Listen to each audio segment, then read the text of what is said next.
online ang isang video kung saan makikitang puwersahang isinasakay sa kotse ang isang lalaki sa Tagbilaran, Bohol.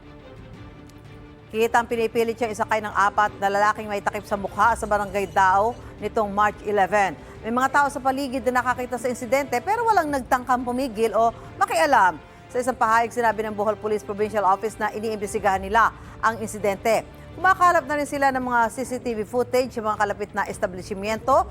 Nakikipag-ugnayan na rin daw sila sa Land Transportation Office para matukoy ang plaka ng nakunang kotse. Wala pa raw silang natatanggap na reklamo ukol sa insidente. May alok na pabuya naman ang lokal na pamahalaan ng Bohol sa sinumang makapagbibigay ng impormasyon. Walang detalye kaugnay sa pagkakakilanlan ng lalaking isinakay sa kotse.